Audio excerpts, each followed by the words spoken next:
اللہ قرآن میں فرماتا ہے بسم اللہ الرحمن الرحیم القارعۃ مل قارعہ وما ادراک مل قارعہ القارعہ، اس کا ترجمہ کیا اعلیٰ حضرت نے دل دہلانے والی.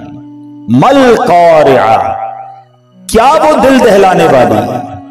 وما ادراک مل قارعہ، اور تم نے کیا جانا کیا ہے وہ دل دہلانے والی؟ 3 بار ایک ہی بات، اسی طرح کا انداز آپ کو سورہ قدر میں ملتا ہے. انا انزلناہ فی لیلۃ القدر وما ادراک ما لیلۃ القدر. قرآن خود پوچھتا ہے بتاؤ تم نے کیا جانا لیلۃ القدر کیا ہے؟ پھر قرآن اس کے بعد خود ہی بتاتا ہے. قرآن گویا بتاتا ہے کہ لیلۃ القدر کیا ہے. بالکل اسی طرح یہاں یہ انداز ہے کہ تم نے کیا جانا، کیا ہے دل دہلانے والی. اب القارعہ کس کو کہتے ہیں؟ مفسرین لکھتے ہیں کہ قارعہ قیامت کے ناموں میں سے ایک نام ہے. یہ لفظ کرعن سے بنا ہے.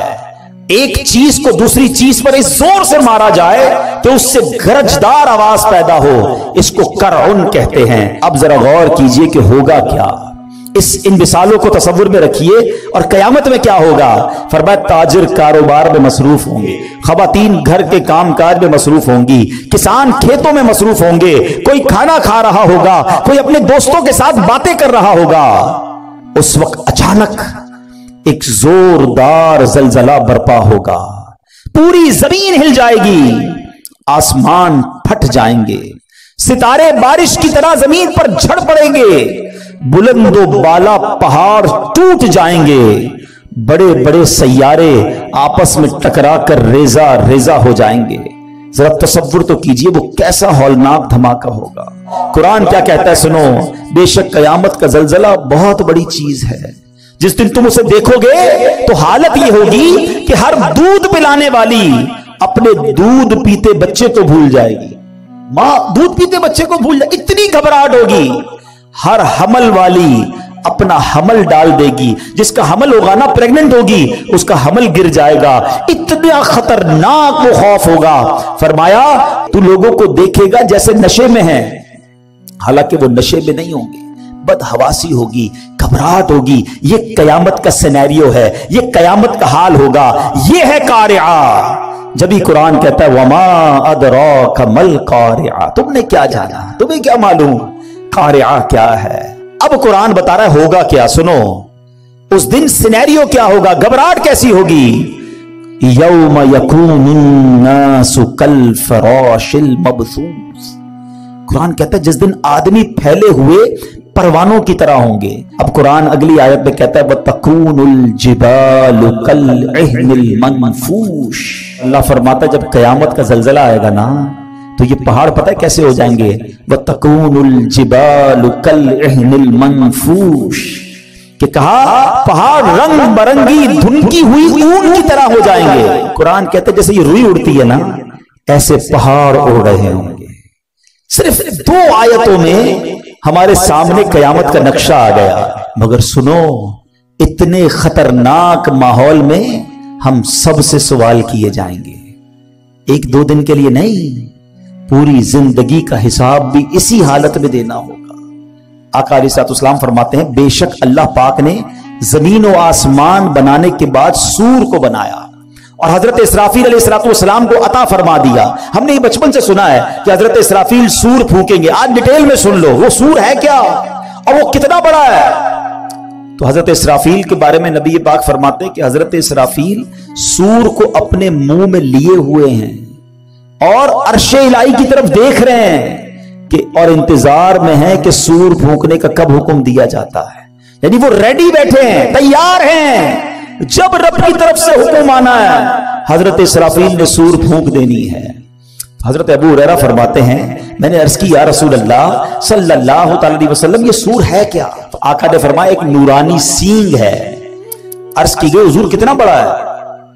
فرمایا بہت بڑا ہے. اس ذات کی قسم جس کے قبضے میں میری جان ہے سور کا دائرہ زمین و آسمان کی چوڑائی جیسا ہے. اور حضرت اسرافیل کو اللہ کریم 3 بار سور پھونکنے کا حکم فرمائے گا. یہ سور 3 بار پھونکا جائے گا، یاد رکھیے گا۔ نمبر 1، پہلی بار نفخہ فزع یعنی گھبراہٹ کی پھونک ہوگی۔ دوسری بار نفخہ صعق یعنی موت کی پھونک ہوگی، اور تیسری نفخہ قیام یعنی موت کے بعد دوبارہ اٹھائے جانے کی وہ پھونک ہوگی۔ یہ 3 بار حضرت اسرافیل جو ہے وہ سور پھونکیں گے۔ فرمایا اللہ پاک حضرت اسرافیل کو جب پہلی بار سور پھونکنے کا حکم دے گا نا، اس کو فرمائے گا انفخ نفخۃ الفزع یعنی گھبراہٹ کی پھونک مارو۔ حضرت اسرافیل علیہ السلام پھونک ماریں گے۔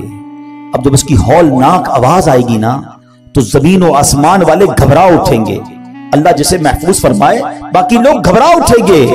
اللہ پاک کے حکم سے حضرت اسرافیل اس آواز کو، اس پھونک کو اور لمبا کریں گے۔ اب اس کی ہولناکی سے پہاڑ ہلنے لگیں گے، بادل چلتے ہیں ایسے پہاڑ چلنے لگیں گے، ریزہ ریزہ ہو جائیں گے، شدید زلزلہ طاری ہو جائے گا، جیسا کہ اللہ پاک فرماتا ہے یوم ترجف الراجفہ تتبعها الرادفہ قلوب یومئذ واجفہ، جس دن تھر تھرانے والی تھر تھر آئے گی، اس کے پیچھے آئے گی پیچھے آنے والی، دل اس دن خوف زدہ ہو جائیں گے۔ آقا فرماتے ہیں اللہ پاک جب تک چاہے گا لوگ اس آفت میں، اس پریشانی میں مبتلا ہوں گے، پھر اللہ پاک حضرت اسرافیل علیہ السلام کو پھر نفخہ صعق یعنی سور میں موت کی پھونک مارنے کا حکم فرمائے گا۔ اس بار سور پھونکنے کے بعد آسمان والوں اور زمین والوں پر موت طاری ہو جائے گی۔ اب حضرت ملک الموت اللہ رب العالمین کی بارگاہ میں عرض کریں گے یا رب، آسمان والے اور زمین والے تو سب موت کے گھاٹ اتر چکے، مگر جسے تو نے زندہ رکھا، اللہ پاک جانتا ہے، وہ تو خوب جانتا ہے کون زندہ ہے، فرمائے گا بتاؤ کون کون زندہ ہے۔ حضرت ملک الموت کہیں گے یا رب تو زندہ ہے اور تجھے کبھی موت نہیں آنی، تیرے سوا عرش اٹھانے والے فرشتے بھی زندہ ہیں، حضرت جبرائیل حضرت میکائیل بھی زندہ ہیں۔ حضرت اسرافیل کہیں گے مولا میں بھی زندہ ہوں۔ اب حضرت جبرائیل اور حضرت میکائیل پر بھی موت طاری کر دی جائے گی، وہ بھی موت کا مزہ چکھیں گے۔ پھر ملک الموت عرض کریں گے اے مالک، جبرائیل اور میکائیل بھی موت کا ذائقہ چکھ چکے، اللہ فرمائے گا اب کون زندہ ہے؟ حضرت اسرافیل کہیں گے مولا تو زندہ ہے جسے کبھی موت نہیں آنی، اور مولا عرش اٹھانے والے فرشتے زندہ ہیں اور میں زندہ ہوں۔ اللہ اکبر، پہلے عرش اٹھانے والے فرشتوں پر موت طاری کی جائے گی، اور پھر ملک الموت جو آخری بچیں گے ان پر بھی موت طاری کر دی جائے گی۔